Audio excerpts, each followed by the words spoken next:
Welcome to Journey to Service. I'm William Laddick, and this is episode number 30.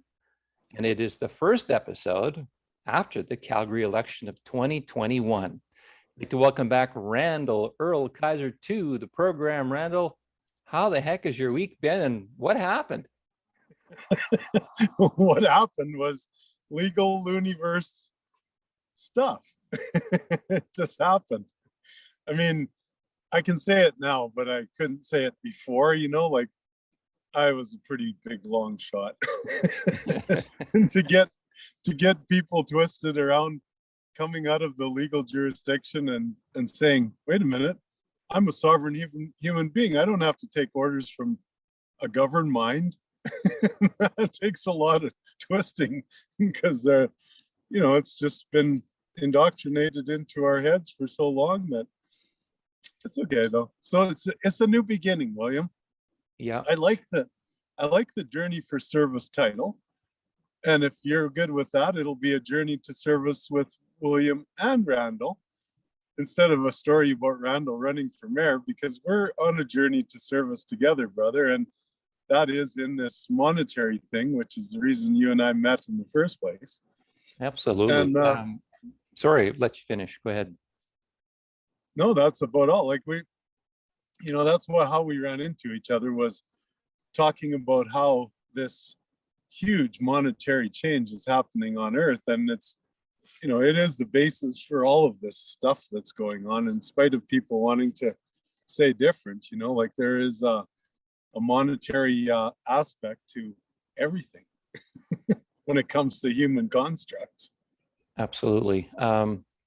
Once again, you didn't say a ton, but what you said had a lot. I could, go in different directions. So first of all, just to verify for the audience, one of the first things you said, which is that you didn't say it before, but you kind of felt like you were a long shot, before the election. I can actually vouch for that. I can verify that because after the recording last week, which was before the election, Randall said that to me off camera too. And so it's not like he's just throwing, making sour grapes and just saying, oh yeah, it's just, that's what it is. So no, I just want to vouch for Randall that indeed was the case. But you know what? The exercise was what the exercise was. I'm sure that there was a lot of really interesting experiences that you went through in this process. And I'd like to, go down that path a little bit too. And yes, up until this morning, I did think that this was the last episode of our series, but I'm very glad that Randall felt that we wanted to keep going. But it's even the title will stay the same pretty much, but we might even add a third character or maybe more. Who knows? Who knows what this will turn into? But I agree. I agree that more discussions and more things are happening, and you've been saying that again in your videos this week. And maybe let's talk about that, and then let's go do a little review of the whole election, the governed mind election process that you went through. Yeah, well, what are some of the good things that came out of that was meeting so many beautiful people. Not only the people on the street that I walked around, like I haven't been out here in the parks and on the trails for over a month because I've been, hitting the streets and talking to people every day. Well, last couple of days I got back out onto the parks, but it was incredible, that part. And then there's times when you take a path like this where you just don't fit in with anybody, that it gets a little lonely. And I can imagine you're feeling a little bit of that too, William. And thank God for the internet and our friendships that we've built there. But what happened just a week before the selection process for the new CEO of the corporate city of Calgary, I'm still the sovereign mayor, mind you, don't forget. Like, I'll still talk to anybody on the street and help anybody out, pick up some of those stupid face diapers that are on the ground. I think what Nancy should do now that he's retired and he's not the mayor, he could just come with me and we could pick up all those diapers off the streets. I think, what do you think, Mayor Nancy? Come on, please come with me. But the best, well, not the best, but one of the biggest ones was meeting up with Janine, the tarot card reader, just a week before the selection. And, you know, we had that video of hers. I saw it on her channel go over 44,000 people all around the world. And most of that is around the world. Don't get me wrong. Like what? But we had a ton of people come at me who lived in Calgary or lived in Alberta that were like, who the hell is this guy? You know, like it was really cool. And now I've met people. I got invited to a dinner party tonight, and I'm gonna go to that, and other people that I'm meeting with now that I can give a hug to, you know, like that aren't wearing a diaper on their face and that don't, you know, adhere to these silly tyrannical rules and stuff like that. So it's been a really blessing that way. And the last part I'll say before I kick it back to you, William, is that, you know, our process of moving these asset-backed accounts into the hands of projects and project funding is has been moving slowly for years already, okay?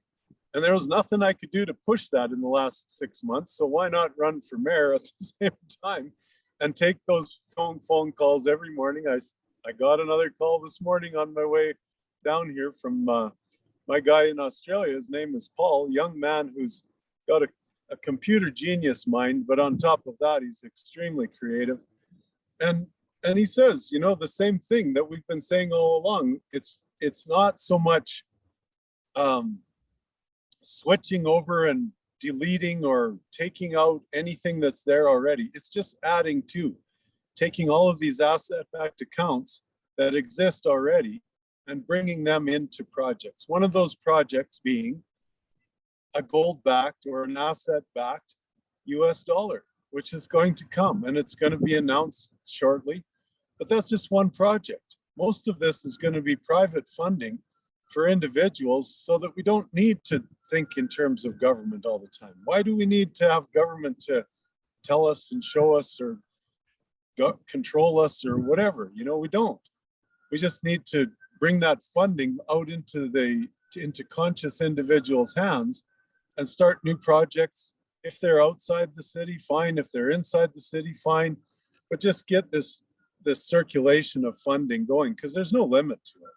The only limit was in the minds of the corporations, which is the city of Calgary, the province of Alberta, the nation of Canada, and the Crown Corporation that rules over the whole thing in that hierarchical pyramid structure, you know? So that corporation that has all these tentacles is not needed. You know, we don't need it. We'll just bypass it. Once we have the funding to move forward, you'll see, it's all coming.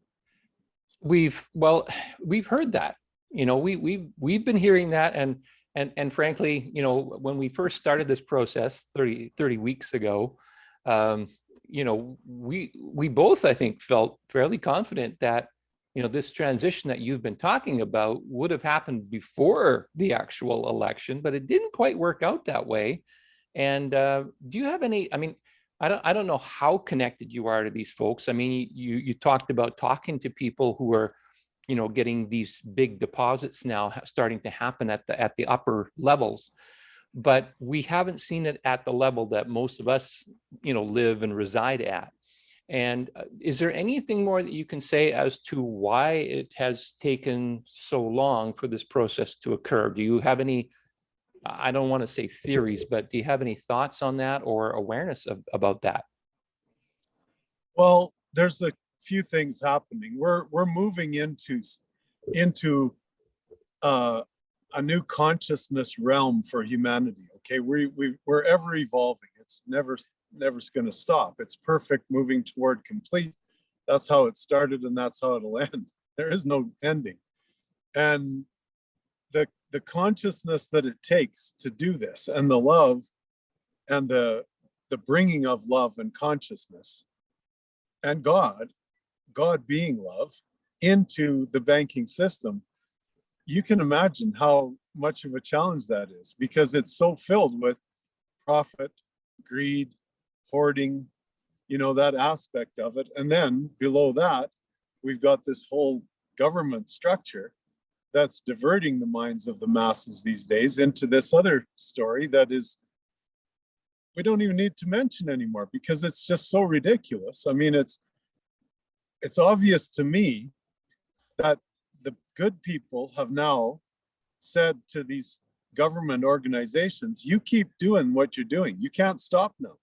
You keep making these ridiculous, insane notions and telling people and telling them what to do because you have to keep doing them. Like, our government CEO, or he's not even the CEO, he's down the line, but this vice chairman that we've got named Trudeau of the Corporation of Canada has now said that everyone is going to have it by January 1st, as if that's not tyrannical, dictatorship, like in the minds of people, human beings on the mainstream media who are looking at that. If they're not scratching their head by now, they'll never scratch their head. I mean, this whole thing is nothing but a patented word. I know that. I don't know how many people believe me on that. There's nothing going on but a typical cold and flu season that always happens, where the poisons of our bodies over the time and the change in the temperature causes us to want to expel those poisons. And that's what a cold or a flu bug is.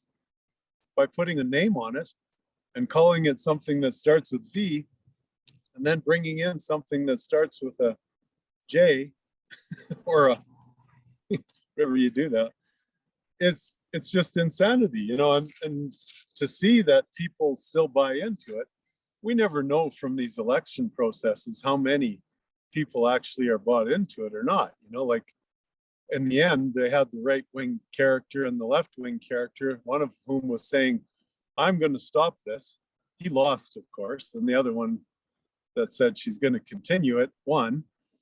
And then she bashes us with this ridiculous notion of climate change. Like, are you kidding me? If that doesn't tell you that the whole thing is a corporate agenda, I don't know. But it's okay. It's exposing that ridiculous notion of government and corporate structure. That's what it's exposing. So, Well, thank you very much. I heard that there's going to be climate change. It's supposed to get colder.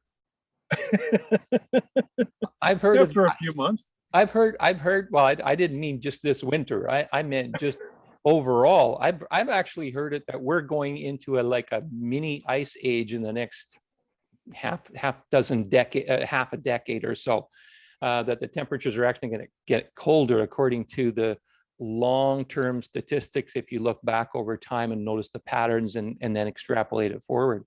So yeah, maybe there is climate change, but we don't know exactly what kind of climate change. We don't know from one day to the next, to be honest with you.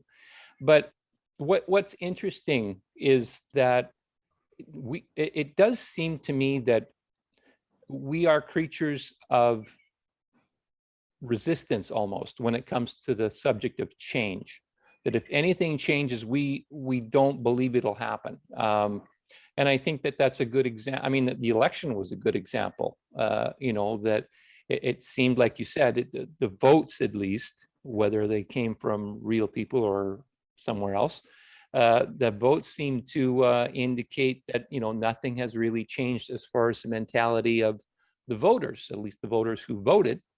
And so, that makes you wonder, are we really changing or not?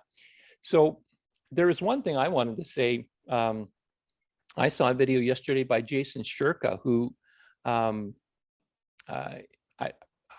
don't know how to preface him, but just look him up. His name is Jason Shurka, and he's a fairly young gentleman, but he said something kind of interesting, that he said that up until recently, he kind of felt like he was a minority, kind of like you and I, Randall, when we were talking a few minutes ago about feeling a little bit alone because you feel like you're up against the entire old system and the old way of doing things and old mentality and the unchanging way of doing things. But he pointed out 4 things in that video, and like, for example, he said right now there's a song on the charts that is like at the top globally. He mentioned the name of the artist. I'm sorry, I don't remember the name of the artist, but but he said usually when someone hits number one, it's either because of a lot of marketing, or there's, you know, a lot of dark money behind it, or it's kind of like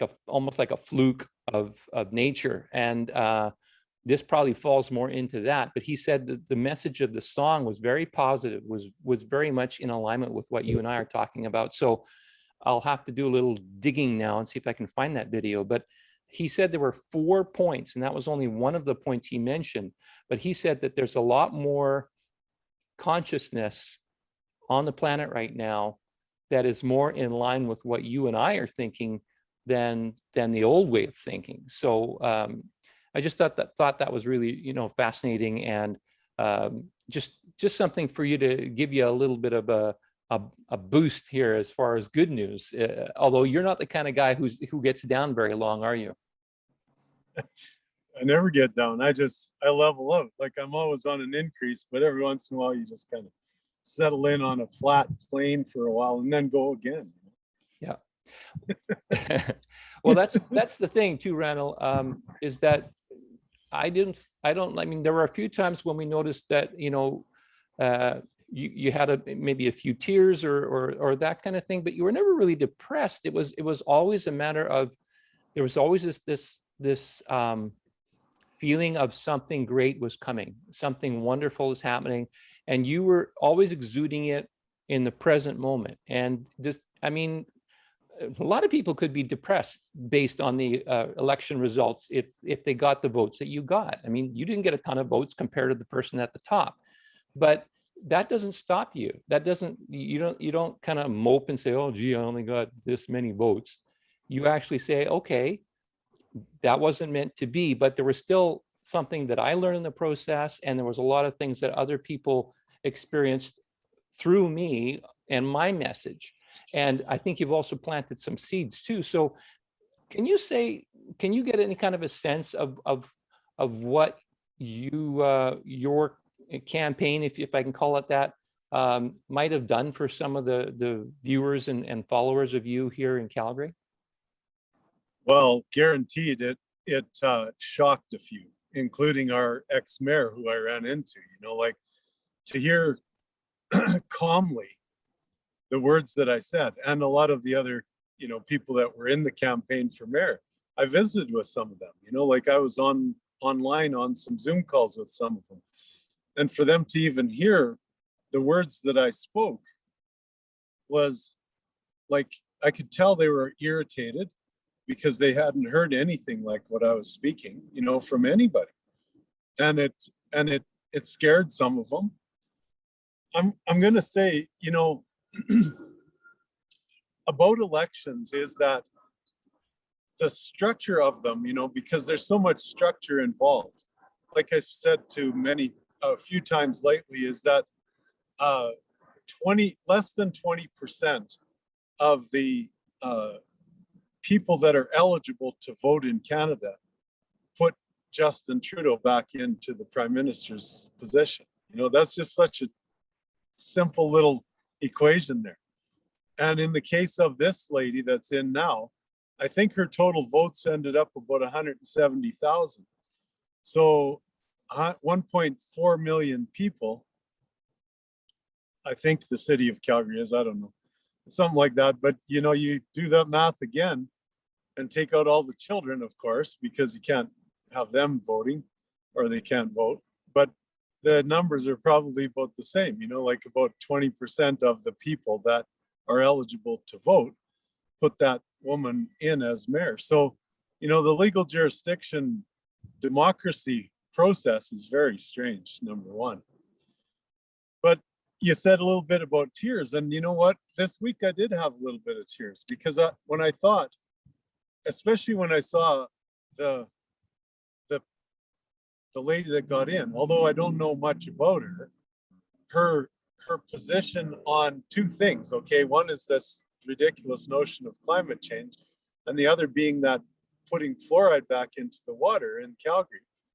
I did have a tear, honest to God, for the people, not for myself for not getting in, but for the people of Calgary, because, you know, to see them suffer even more at the hands of a corporate dictatorship that is adhering to a corporate dictatorship above her. You know, like she just, as soon as she got in, she never talked about climate change before she got in the first days. Then it's boom, she's there. So, you know, it's just like so obvious that they're taking orders from the next layer up in this corporate structure. And, you know, like they pretend that they don't agree with, you know, what Jason Kenney is saying or what Trudeau is saying, but they always do it anyway, you know, like they have to. There's no other way because these are their shareholders, as I've said. So I'm wondering what's next for Randall now? I mean, you just said at the very beginning of the show that this show is going to continue. Obviously, we're not going to be talking about your, you know, campaign anymore, but we're going to continue. So how do you see us continuing, and how do you see yourself continuing in this journey to service? Well, like I have for the last 5 years, you know, when I first got involved in this, and you know, we can refer to the book, and hopefully we're getting a few people buying the book, which is nice, because as William has said when he first read it, or edited it, sorry, not read it, but William edited the book. He said it just so much clarity on top of what I'm speaking, you know. So if people are starting to understand or comprehend, I don't like to use the word understand, that's a legal jurisdiction word, but comprehend what I'm saying, please, you know, like take a look at that book. And, you know, I've said a couple times, if you can't afford it, we'll send you a PDF, but there are bills to be paid. And, you know, Danusha and William did a lot of work. We're just splitting the proceeds between us, and it's pretty tiny proceeds. So it's not as if we're going to get rich off it. But, you know, it clarifies a lot of things.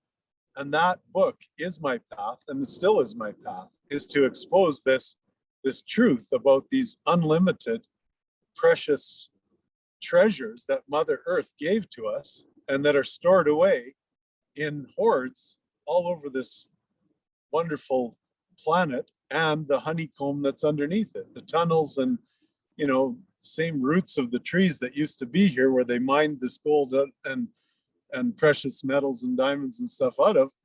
Now it's stored back down there and hidden away. And some of it is in the banking system in what we call off-ledger accounts. And these off-ledger accounts generally are held in what we call private platform trades, or one of the other terms that I ran into along my path was federally regulated tables. So you see platforms or trades, and then you go back and say, wait a minute, wasn't there another guy who turned the tables? You know, it's a biblical story, and it's been going on for, you know, generations, even before Jesus' time. You know, like we've been living on earth for a lot more than the last couple thousand years, if that's the amount of years he was, you know, ago that he was on this earth. So it's like it's a beautiful path. And the first part of that path is grasping who you are, I am. I heard something this week, I think it was on Charlie Freak. I don't watch him too much.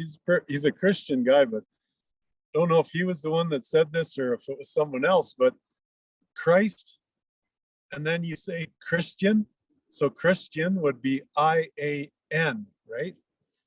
So then if you turn that word and make that N into an M, all of a sudden you have Christ I am. And when you think of that, I don't want to get too carried away on the spiritual side here right now, but I do want to make mention of that, you know, Christ is within every human being, the Christed light, the story of Jesus Christ, that love, that compassion, that honor, that integrity, that turning the tables on the banking system. That's in with every one of us, right? So Christ I am is who you are, every one of you. And, you know, to call that blasphemy is blasphemous, because it's the truth. So I just wanted to bring that in there, William. Maybe you got off track from what you were saying. So, well, again, lots of good juicy stuff there. It makes me think of a lot of different things. I mean, you've always loved words. I know that you play with words and really dig into the words and what they mean. We talked about the AU and the AG and the gold and the silver and the SB for secondary banking and the antimony and all of that kind of thing. And so it's interesting. I'm pretty sure that probably was Charlie Freak, because he does look at words very closely, which is something that I know that you enjoy doing. Going back to the book for a second, that William you referred to was me. Yes, I was looking at editing the book, and yeah, my first impression as I was reading through it, through the rough draft when Danusha was putting it together, was it felt like it's sort of the mortar in between the bricks. We see Randall on his channel every week. We see him giving a message, and often it's the same kind of message, because he wants you to get it. But he speaks in Randy talk a lot, and sometimes people don't get the Randy talk right away because they have their own talk that they speak. So there's a little bit of a disjointedness there. But what I found the book did is it filled in the gaps. It allowed the transition to occur for people, that it explained why you say those things that you say and how it came to be and how you actually got exposed to it. So it's fascinating stuff. And that's why I still, recommend the book as far as really getting more of a backgrounder on who you are, because we just can't do it justice on these programs, because we don't want to make the videos extremely long. Longer they are, oftentimes the more people will lose. So we want to keep it a little bit shorter. But that's what I really thought, is that the book itself digs into the things that you don't touch on necessarily in your videos, but it's a great backgrounder for people. So that's what I want to say about the book. Now, as far as hold on, yeah, okay, go ahead. I want to add to that, William, because we've had lots of comments, and I have private comments from people who really credit you, William, with bringing me on track for the average person, because I know my story can get a little bit up there for people. It's a little bit challenging to comprehend. But just like the way that you do it, and you're complimented for doing it on our videos every week, that's what William did with the book by editing it, was bring Danusha and I, Danusha being the writer of the book and me being the storyteller, bring us back to a place where the average person may get it a little bit better. So kudos to William on this as well. And it was an effort of 3 people to get that book done the way it is. So we can move on now, but I wanted to just say that, buddy. Well, first of all, thank you. I mean, it's important to acknowledge the gifts that you're given, and that was a gift of thanks, and I appreciate that, Randall. Thank you. And speaking of thanks and speaking of gifts, I do get a sense that as this transition is slowly occurring in the background of what you've been talking about and hinting at very loudly, but in your own way, so that people can start to see it, is that we all have certain gifts. We all have certain elements that we will be able to really contribute. If we haven't already been contributing in this current dimension, this current paradigm, I consider myself a person that has one foot in sort of the 5D, if you will, and the one foot in the 3D. And so I feel like I'm a bit of a translator. It's like I try to go and say, okay, if I was talking to again, to average Joe on the street, and I was talking about, all these banking terms that you see at the highest levels, I'd lose them. I completely lose them. If I talked about something super spiritual in the 5D and using a certain jargon for that, I'd probably lose them there again. So what I'm really seeing is that we almost need translators, people who can say, okay, this is what is meant by this concept and these words and this terminology, and this is how I can best describe it in more of a 3D way.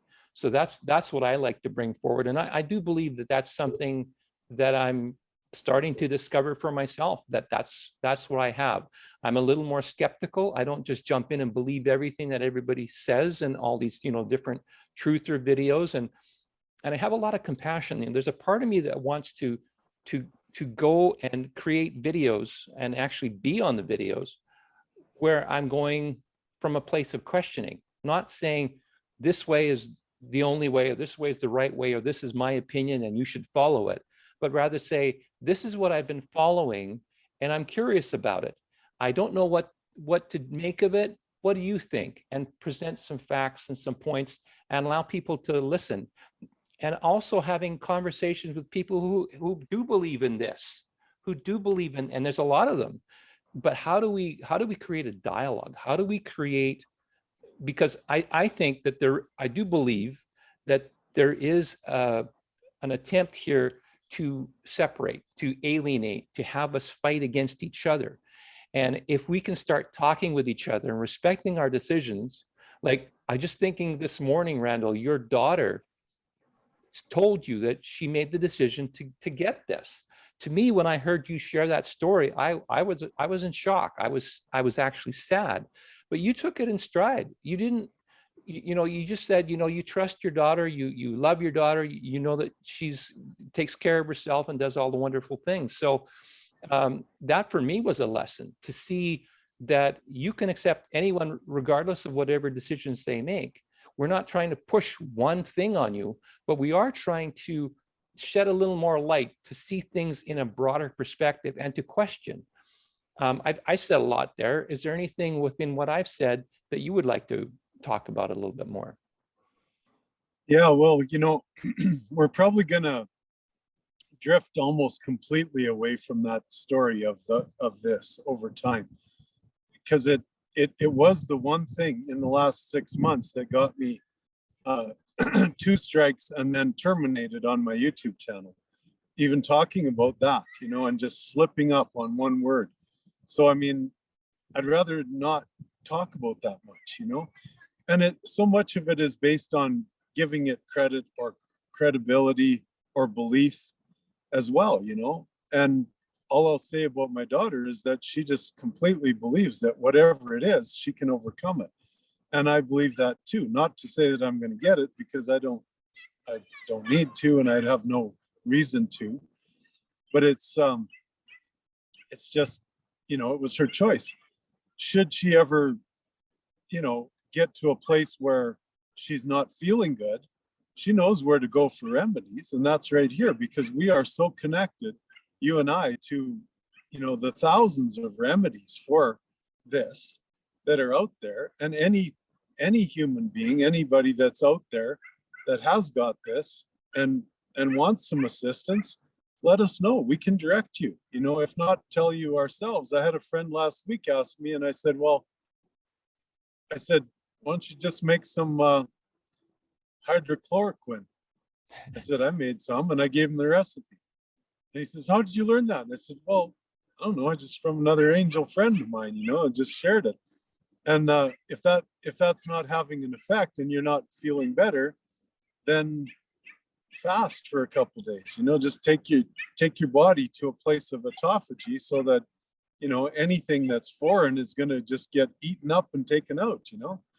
And that includes metals. Because a lot of people will say, well, it's this GRAPHE thing, that's going on, and that's the big problem now. Well, we have at a nano level these natural, what they call prion proteins in our system, in our brain and in our central nervous system, that are there to naturally deliver those things out the tail end of us. Our bodies are amazing, miraculous things on a natural level. So that's why I don't give it much thought. Do I support these corporate governments doing it? Hell no. That's all about control and manipulation of their minds, and to me, but the actual thing itself, I don't really consider it much of anything, either the thing or this, it's just whatever, we can get over either one of them, but everybody gets into their pedantic details, and okay. Well, I get the message. I will move on from that. First of all, let's talk about that beautiful background you've got there. And I'm seeing families behind you over your shoulder there, walking and hanging out by the creek or the pond, or where are you exactly in Calgary right now? Well, I have to talk while I tape it so that it shows, but it's where we're at, William, is the trout hatchery.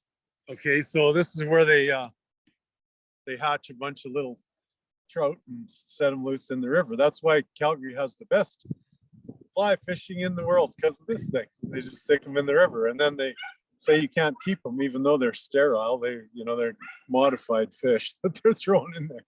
But the guys come along into Calgary and downstream from here all the way to the city limits.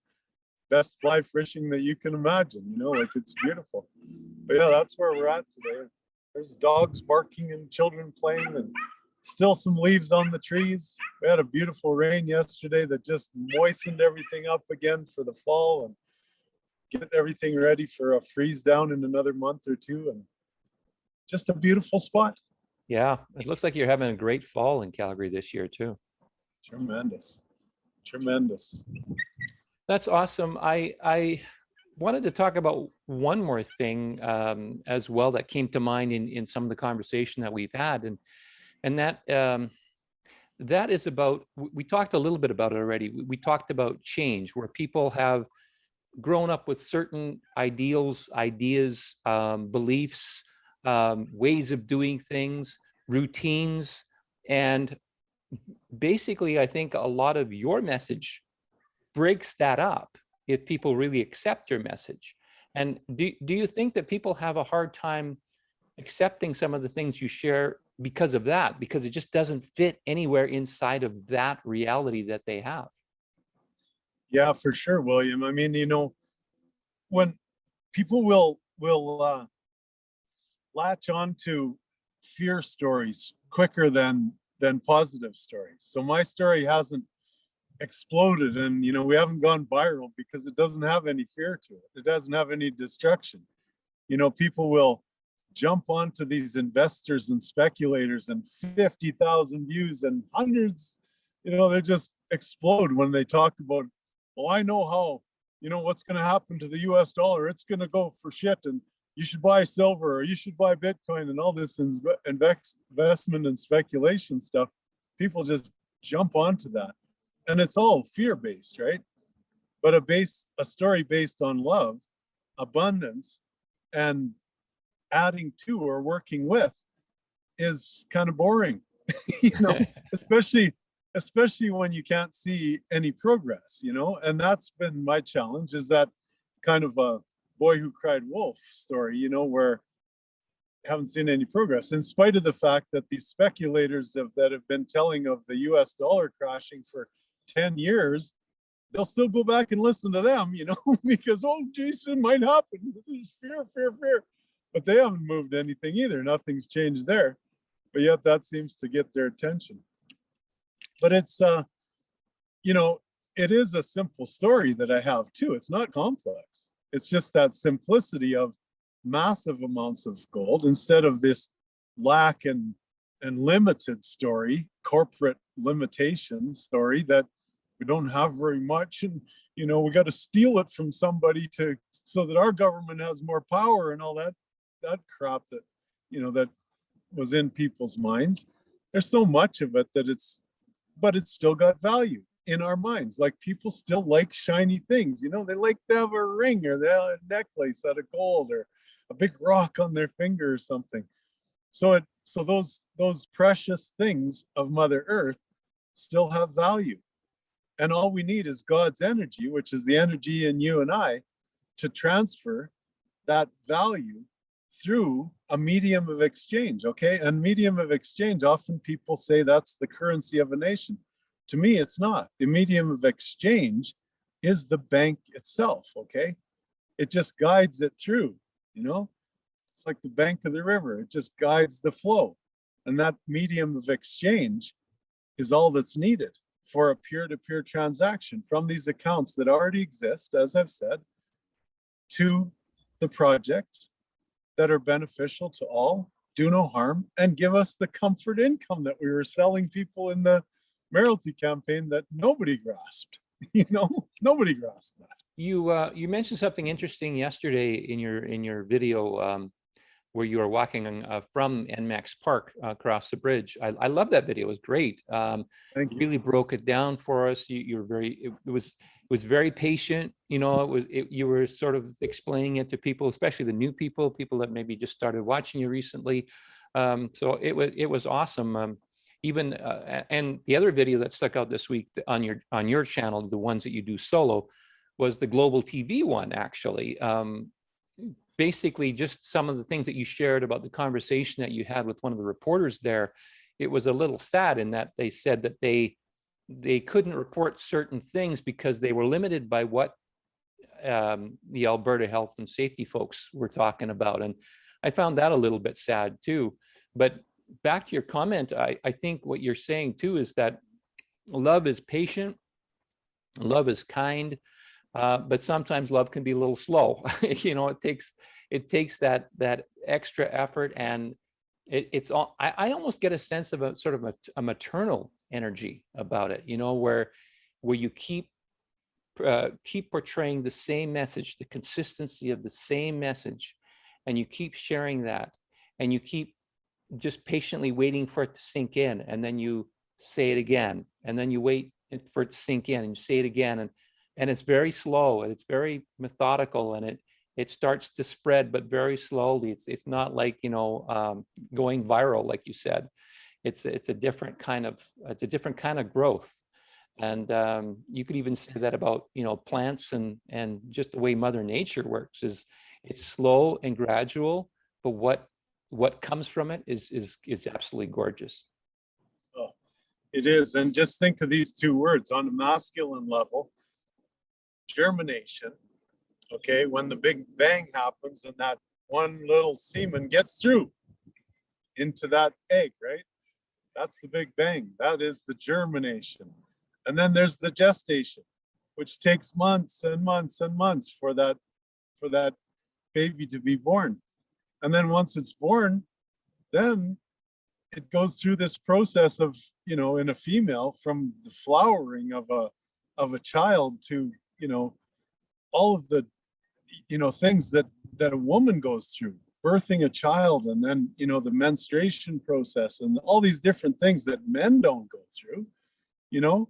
So again, that feminine aspect of not only gestation, but of growth throughout our lives, you know, that is the feminine aspect of it. And those of us that are lucky enough to hit 60 years like you and I have, William, and that are damn healthy, both of us, are just reaching our, you know, balance, I'll put it, you know, that balance of knowing that it takes feminine energy along with our masculine drive to be, you know, powerful, and power being love. It's not power as in this, you can do that with your masculine energy, but power, once you get to that stage, is the feminine and the masculine balance. So that power of love is what it's all about. I'm holding back a smirk. Boy, I tell you, I saw it. Yeah, I know you did. I couldn't not help myself. It's like when you mentioned, you know, that you and I are both 60, and we've received some compliments about, you know, how we appear, and I recognize that you and I aren't regular, you know, takers of those kinds of things, and yet here we are, and we're doing just fine. Thank you very much. So I just felt like I wanted to take a shot at the other side, but I don't want to go there. We'll just move on from that. I want to switch back for a second to something you said, and you said it in your video yesterday, and you said it again today. And I thought about this as a question. So for the viewers that have never heard of peer-to-peer, can you explain what that means in sort of layman's terms? When you say peer-to-peer transfers, what does that mean? Well, the biggest problem we had in the banking system, bar none, was the middleman, you know, was the exploitation and manipulation of the transfer. No doubt in anybody's mind. If you're a banker, or if you even pay any attention to banking, that's where the problem occurs, is that middleman. The bank is not supposed to manipulate and exploit. It's supposed to just guide that transfer from one human, one man, one woman to another. peer to peer, or through the ocean. Yeah, I knew that's you were right. thinking of that. I wasn't thinking of that now, but I was thinking about that a little while back. I was going peer to peer, boat to boat, admiralty law and admiralty law. Well, guess what illusion we're playing in? So that's really, I'm just having a good old time in my old cranium here today. I'm telling you. That made me think of something else. Now I don't know if I can go back to it or not, because it was a really good thought too. Like I really wanted to go there. But you guys, like for the audience, if William's got it shifting back and forth from me to him on our voice, but I'm watching William's eyes today as I speak, and it's like they're just dancing all over the place. He's in some kind of la la land today. You sure you didn't have a little juice there this morning, brother, or what? I was about to have a pear. I thought I would squeeze it in before recording, but we didn't. You got available early, so we just jumped right in. So much for the pear. Oh man, it's just a lot of fun right now. Today it feels like a lot of fun, and here we are. We just lost an election, and we're supposed to be like devastated and everything, but no, I don't feel like that at all. I kind of feel like new beginnings. I feel like there's new opportunities and new things showing up, and oh, I remember what it was that I was dancing about. Middlemen. You said the word middlemen. I just lit up when you said that word, because I didn't realize even myself that middlemen were part of the equation that you were talking about. And I'll tell you why I lit up so much when you said that. I haven't shared this on the videos before, but I have two businesses. One is a volleyball business here in Vancouver that I run, an adult volleyball league, and the other is a business that I actually run in the States, in the US only, selling products on two of the big marketplaces, Ezon and Amabay. Those two. Gotcha. Yeah, so those two guys, and there's a certain aspect that I really love, and there's a certain aspect that I really despise, and I can't go into too much detail, but the middleman, that word middleman, is like what I've noticed in working in those marketplaces is that they get their cut no matter what, and it's always about how can we churn more sales? How can we churn more sales? And I see this in capitalism too. And what I have been developing is I've been, and it's been very frustrating because I haven't even been able to get a clear picture. I've been driving my web developer guys nuts because I haven't been able to give them a clear articulated picture. But the main premise of it is I want to remove the middleman. I want to remove the marketplaces so that I can deal directly with the customer, and not necessarily just for me to get a whole bunch of money and say that's it. I think what we've forgotten about in life is the connection, the human connection. And I grew up in a small town, not very far from Calgary, actually, a small town called Golden, BC. And we in the small town, there's that community that you feel even more than you do in a city, I think, although there are exceptions. But in the small town, people know everyone's business, so to speak. And there's good things and bad things about that. But there's also that warmth. Like you go into a store and you know the person behind the till, or behind the computer nowadays, I guess. But there was that feeling of friendliness. There was that feeling of when you asked for something, to have help with something, they would know what you wanted, and they generally wanted to help you. It wasn't just, like I can make a few bucks if I sell them this brand because it's more expensive because I got a bigger markup on it. It's like, that's the thing I notice about online corporate world, is all about how we can make the most money we can, churn. And then these middlemen come in and they take their share out of the cut before I even get my cut. And it forgets about the end user, which is the people that buy the products. So my whole new website that I'm developing is about removing the middleman and creating the connection with the people with a really good product, and also caring for the people and caring for what they're experiencing with the product. And so that's what I'm looking to bring back. That's one of the things that I would like to see happen, because I've experienced it from a customer's point of view, where I'm not enjoying this experience because I can tell the person at the other end, they just want to sell me something and move on to the next person because they can get more bucks from the next guy, right? And it's just such a cold, uncaring place, and it just makes me feel yucky. I don't know how else to describe it. So I love the idea of peer-to-peer, and now that you've explained it, I really get it, and I'm really excited about it. Now, again, I shared a lot. It seems like it's the William show today, but is there anything in that strikes you that you wanted to comment on? I think you nailed it, William. I mean, it's about removing that corporate, cold, dead entity. It's all the corporation once again in my mind, and getting back to man on man, man on woman. Sorry, you know what I mean. Well, you were talking about procreation a minute ago, so I thought, that's a good graphic example. So thank you for that. Yeah. Oh, you're welcome. No problem. But I think we're probably getting pretty close to the hour, aren't we, brother? I don't think we've gathered so many new people in the last month or so here because of the selection process and our dear Janine and stuff. I don't think too many have heard the little prayer, and I thought I'd do that because it's Sunday after all, and I'm just feeling it right now. So if you don't mind, I'd like to kind of tie it up with that, and then we'll go back to you before we end it. How's that sound? Sounds like a deal.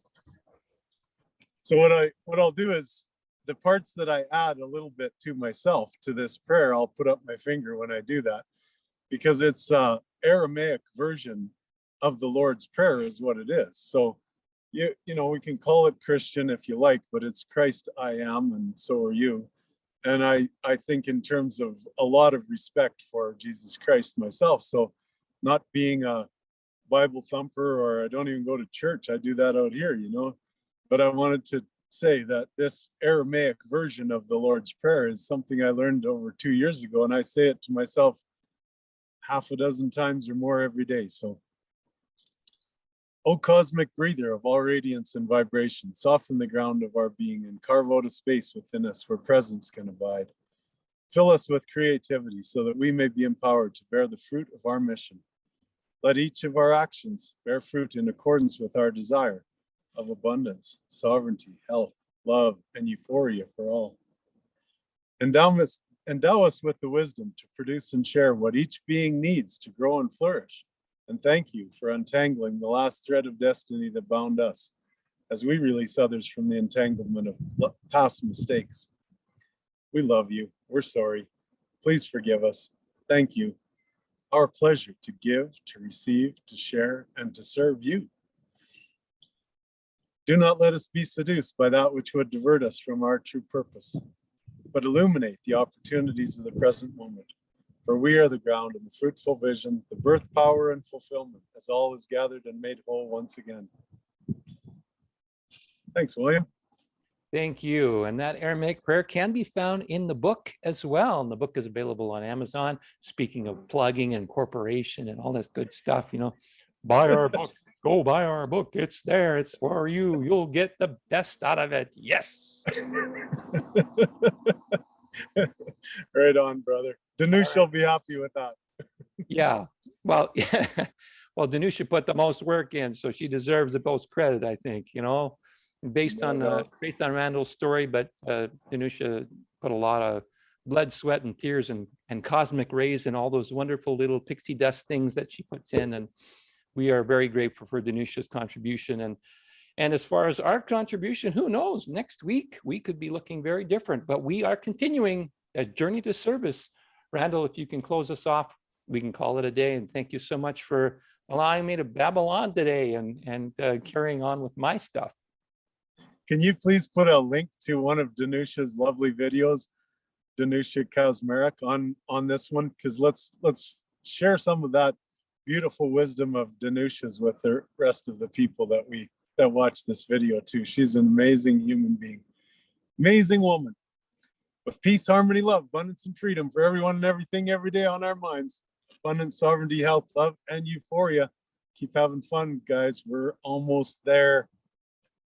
We love you. Bye.